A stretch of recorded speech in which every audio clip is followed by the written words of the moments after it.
Assalamualaikum warahmatullahi wabarakatuh. Perkenalkan, nama saya Azahra Raudia Ramadhani, NIM 1604506, mahasiswa program studi Pendidikan Teknik Bangunan Universitas Pendidikan Indonesia. Di sini saya akan membuat video pembelajaran sebagai ujian PPLSP tahun 2019-2020, yang mana tempat PPLSP saya ada di SMKN 2 Tasikmalaya dengan mata pelajaran dasar-dasar konstruksi bangunan dan teknik pengukuran tanah dengan dosen pembimbing Bapak Dedi Suryadi dan guru pamong Bapak Muklis. Untuk selanjutnya kita masuk ke video pembelajaran. Assalamualaikum warahmatullahi wabarakatuh. Bagaimana keadaan kalian? Semoga selalu sehat ya. Dikarenakan kondisi saat ini yang tidak memungkinkan kita untuk bertatap muka secara langsung, Ibu kali ini akan membuat video pembelajaran untuk kalian sehingga kalian dapat tetap belajar dari rumah. Nah, sebelum mulai pembelajaran kali ini, mari sama-sama kita mengucapkan basmalah. Bismillahirrohmanirrohim. Oke, sekarang kalian siapkan fokus kalian dan alat tulis kalian untuk mencatat materi yang akan Ibu berikan kali ini beserta tugas-tugasnya. Nah, pada pertemuan kali ini, di mata pelajaran dasar-dasar konstruksi bangunan dan teknik pengukuran tanah, materi yang akan Ibu berikan adalah mengenai pekerjaan konstruksi. Lalu, apa saja yang akan kita pelajari kali ini? Nah, di sini ada tujuan pembelajarannya, yang mana ada 8 tujuan pembelajaran yang akan kita capai, tetapi Ibu bagi menjadi 2 pertemuan. Nah, untuk pertemuan kali ini, pertemuan pertama, di sini tujuannya adalah pertama, mengetahui prosedur menilai hasil pemasangan batu bata. Kemudian yang kedua, mengetahui prosedur menilai hasil pemasangan batu kali. Yang ketiga, mengetahui prosedur menilai hasil pemasangan keramik lantai. Dan juga yang ketiga adalah mengetahui prosedur menilai hasil pemasangan keramik dinding. Nah, untuk pertemuan yang kedua yang akan dibahas selanjutnya yaitu mengenai prosedur menilai hasil penyambungan kayu, kemudian mengetahui prosedur menguji kekentalan adukan beton, mengetahui prosedur menguji kuat tekan beton, dan juga mengetahui prosedur menilai hasil penyambungan baja ringan. Nah, yang selanjutnya, sini pertemuan pertama. Nah, kalian bisa lihat, coba perhatikan di sini ada gambar batu bata, kemudian di sini ada gambar keramik lantai sedang dipasang. Di sini ada gambar pemasangan batu kali dan yang di sini sedang memasang keramik dinding. Nah, setelah kalian amati, ini merupakan hasil dari pekerjaan konstruksi yang mana nanti akan dibahas pada pertemuan kali ini. Jadi, tetap fokus ya dan perhatikan penjelasan dari selanjutnya. Nah, di sini ada prosedur pekerjaan pemasangan batu kali. Untuk melaksanakan pekerjaan pemasangan batu kali ini, yang harus kita lakukan pertama kali yaitu menyiapkan lokasi dan juga material pasangan batu kalinya. Nah, pertama untuk lokasi. Di sini hal-hal yang perlu disiapkan di lokasi pekerjaan antara lain, pertama, membersihkan lahan dari sampah-sampah yang akan menghambat pekerjaan. Kedua adalah memindahkan benda-benda yang menghambat proses pekerjaan. Selanjutnya, yang ketiga adalah membuat penerangan, akses untuk pekerjaan, dan juga ketersediaan air. Nah, untuk poin ketiga ini, bagian yang membuat penerangan biasanya dilaksanakan pada konstruksi-konstruksi besar yang mana dilakukan secara lembur hingga larut malam. Jadi membutuhkan penerangan yang cukup. Tapi biasanya untuk rumah sederhana atau pembangunan rumah sederhana biasanya tidak akan dikerjakan hingga larut malam. Jadi penerangan ini tidak terlalu dibutuhkan. Nah, yang selanjutnya, akses untuk pekerja. Di sini, akses untuk pekerja dibuat untuk pekerja mengangkut material, mengangkut peralatan, dan lain-lainnya, dan juga untuk jalan kerja mereka untuk memindahkan alat-alat tadi. Yang selanjutnya adalah juga ketersediaan air. Ini penting karena untuk membuat suatu adukan atau spesimen atau spesi yang biasa kita sebut, ini membutuhkan campuran air yaitu semen, air, dan juga pasir. Jadi air ini merupakan bahan yang sangat penting dan sangat diperlukan. Selain untuk campuran adukan, air ini juga untuk membersihkan peralatan jika pekerjaan telah selesai. Seperti itu. Selanjutnya, kita membutuhkan material. Nah, material yang diperlukan yang perlu dipersiapkan di lokasi pekerjaan yang pertama, batu kali. Kemudian, peralatan pengukuran seperti meteran atau waterpass. Selanjutnya, peralatan kerja seperti cangkul, sendok tembok, ember, dan lain sebagainya. Dan juga pasir, semen. Nah, ini untuk dibuat sebagai adukan. Selanjutnya, yang harus kita lakukan adalah pekerjaan pengukuran dan leveling lapangan.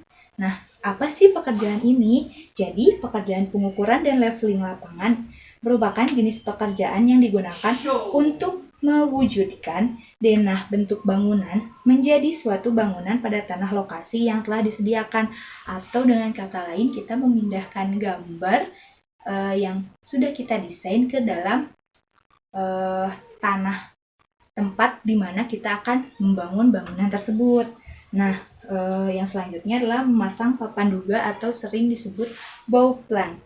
Di sini bowplank terbuat dari papan yang mana lokasi pemasangannya adalah dilakukan pada pekerjaan dari hasil pekerjaan pengukuran.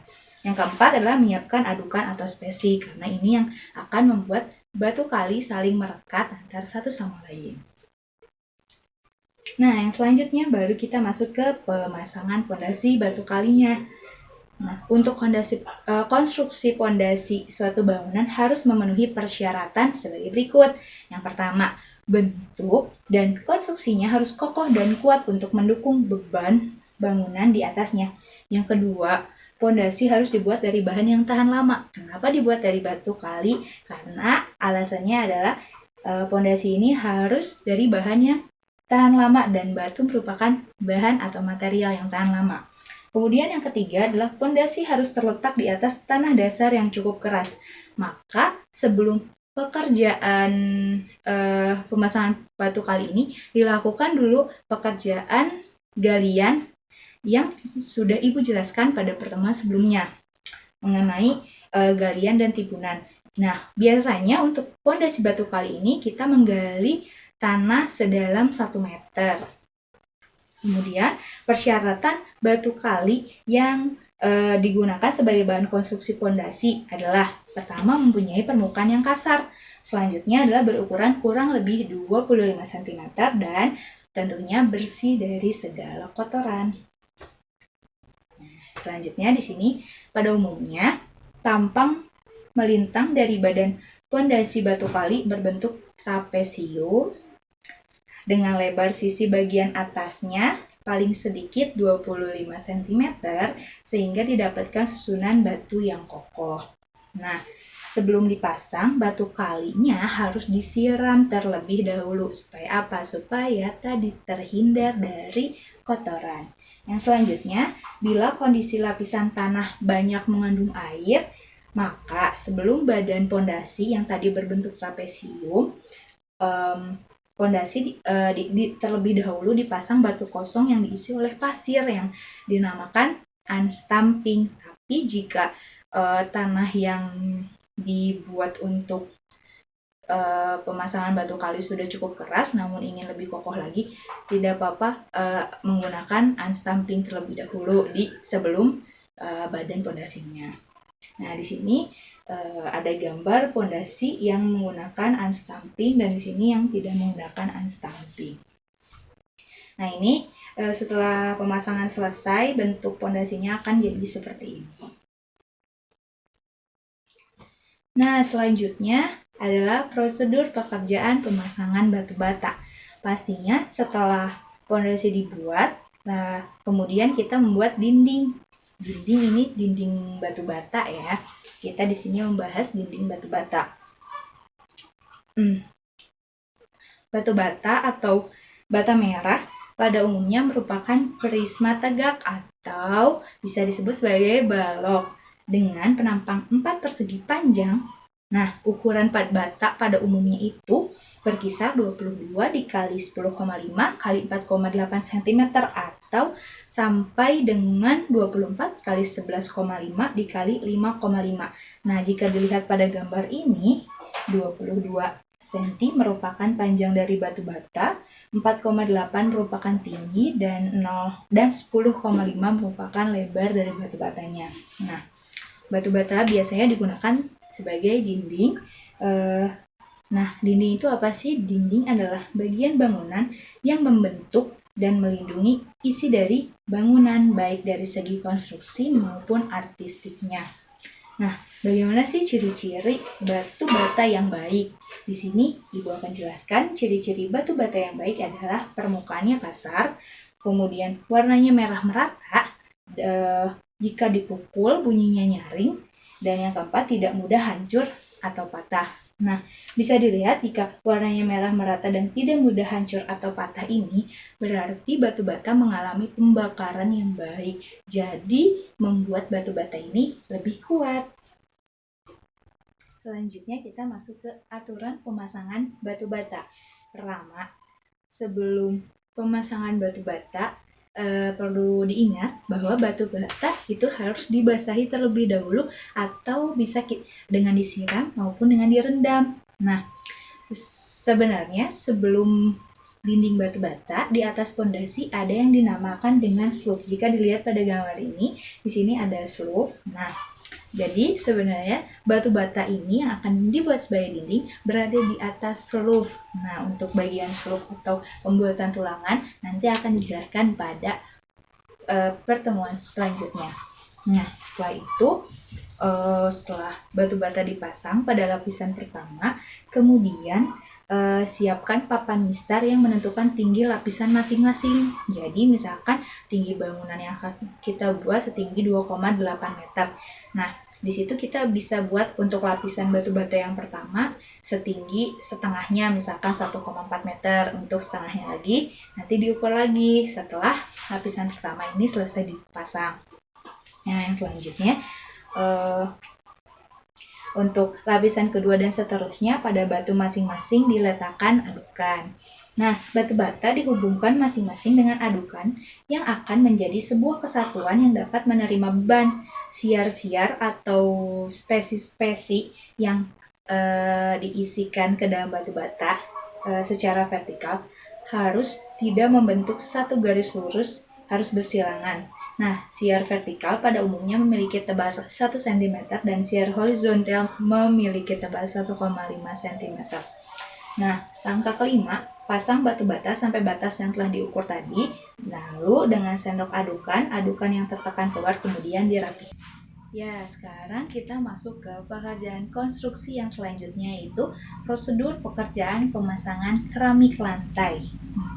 Untuk pemasangan lantai, biasa dimulai bila semua pekerjaan bagian atas dan pekerjaan bagian bawah selesai. Permukaan dasar tanah yang akan dipasang lantai keramik harus diberi urugan terlebih dahulu. Tujuan dari pengurugan ini adalah agar tidak terjadi penyusutan tanah yang dapat mengakibatkan lantai menjadi tidak kokoh dan pecah. Kemudian, bahan yang digunakan untuk urugan itu adalah tanah uruk atau pasir uruk dengan ketebalan 15-20 cm. Langkah-langkah pengurugan di sini, pertama, permukaan tanah dibersihkan dulu dari kotoran seperti sisa adukan misalnya, atau ada paku-paku yang berserakan di lantainya, potongan kayu atau sisa gergajian dan lain-lain. Yang kedua, jika urugan cukup tebal atau lebih dari 20 cm, urugan tanah dibuat berlapis-lapis dengan tebal setiap lapisannya 15-20 cm dengan cara dipadatkan. Yang selanjutnya, pekerjaan setelah urugan pasir di atasnya yang pelaksanaannya seperti langkah di atas. Nah, di sini kita mulai pemasangan ke lantai keramiknya. Pertama, rendam keramik dalam air. Nah, hal ini akan membuat keramik menjadi lebih elastis dan pada saat pemasangan dapat dengan mudah ditempel seperti pada gambar berikut. Nah, di sini keramiknya sedang diambil dari rendamannya. Yang kedua, oleskan air semen. Jelaskan semen yang sudah dicampuri air sedikit ke bawah atau ke bagian bawah dari keramik.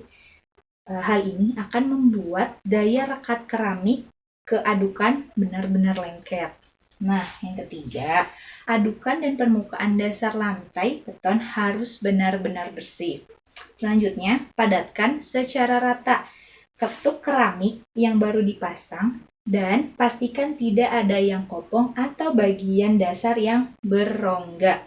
Nah, karena keadaan demikian akan membuat keramik lepas di kemudian hari. Jadi, jika misalkan bagian bawahnya ada yang kosong atau tidak terisi penuh oleh semen dan oleh campuran semen dan pasir juga air ini akan membuat keramik cepat lepas, jadi tidak tahan lama. Nah, kemudian periksa juga apakah ketinggiannya sudah sama rata. Nah, selanjutnya ada nat keramik dipasang di akhir. Nat itu apa sih sebenarnya? Jadi nat itu adalah bagian-bagian kosong antar keramik yang mana nantinya akan diisi oleh semen, bisa semen warna ataupun oleh kapur ya, biasanya campuran kapur dengan air atau semen dengan air. Nah, selanjutnya jangan diinjak. Yang terakhir, periksa hasil dari pemasangannya. Nah, selanjutnya gimana sih cara membuat nut yang tadi atau membuat jarak pada nut? Nah, ini ada dua cara. Yang pertama, bisa menggunakan plastik spacer. Nah, ini banyak dijual di toko-toko bangunan. Nah, gambarnya itu seperti ini.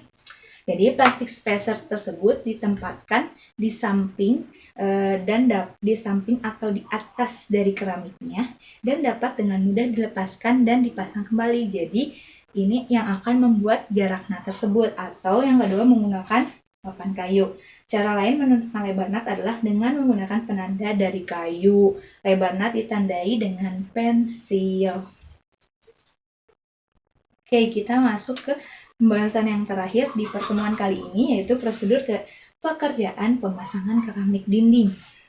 Kalau kita lihat, selain dengan cat, biasanya dinding dilapisi juga dengan keramik. Biasanya yang bagian dinding yang dilapisi oleh keramik ini bagian kamar mandi atau bagian di dapur, dinding dapur ya.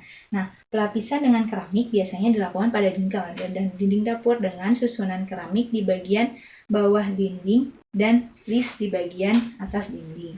Nah, ini ada contoh pemasangan dinding keramiknya. Nah, untuk langkah pemasangan dinding keramiknya, pemasangan keramik dinding sebaiknya pada tahap akhir atau dilakukan terakhir setelah pekerjaan lain selesai untuk menghindari kerusakan akibat pekerjaan yang belum selesai. Yang kedua, permukaan dinding yang akan dipasang keramik harus bersih dan cukup kering. Yang ketiga, tentukan letak tulangan dengan mempertimbangkan tata letak ruangan yang ada. Keempat, sebelum dipasang keramik dinding agar direndam dalam air terlebih dahulu, sama prinsipnya dengan pemasangan keramik lantai. Yang kelima, setiap jalur pemasangan sebaiknya ditarik benang supaya jarak nutnya lurus dan juga tebal dari keramiknya sama rata. Kemudian adukan semen yang untuk pemasangan keramik harus penuh baik permukaan dasar maupun di badan belakang keramik dinding yang dipasang. Ketujuh, lebar nut untuk dinding adalah 2 mm dengan campuran pengisi nut semen atau bahan khusus. Ini ada gambar untuk pemasangan keramik dinding. Khusus untuk dinding luar, harap diberi tali air per jarak tertentu dengan mempertimbangkan desainnya agar tidak menerima beban terlalu berat. Yang 9, bersihkan segera bekas adukan dari permukaan keramik seperti ini. Nah, ini materinya sudah selesai. Sekarang ada latihan soal untuk dikerjakan di rumah. Nanti jawabannya boleh difotokan lalu dikirim ke email atau WhatsApp Ibu. Di sini yang pertama, sebutkan dan jelaskan langkah-langkah pemasangan pondasi batu kali.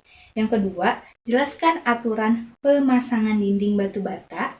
Yang ketiga adalah jelaskan cara membuat nut pada pekerjaan pemasangan keramik lantai. Yang terakhir, jelaskan langkah pemasangan dari keramik dinding.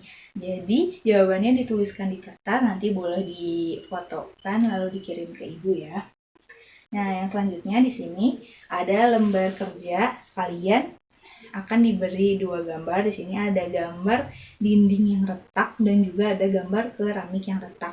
Sekarang silahkan kalian identifikasi gambar-gambar berikut.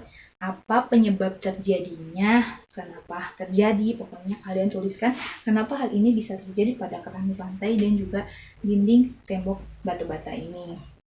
Nah, sekian pembelajaran hari ini. Semoga apa yang dijelaskan bisa diterima dengan baik dan juga dari hasil pembelajaran kali ini semoga kalian lebih memahami lagi mengenai pekerjaan konstruksi, langkah-langkah bagaimana pemasangan batu kali, batu bata, keramik dinding dan juga keramik lantai. Terima kasih. Wassalamualaikum warahmatullahi wabarakatuh. Iya, tadi merupakan video pembelajaran yang saya buat sebagai bahan ujian PPLSP saya.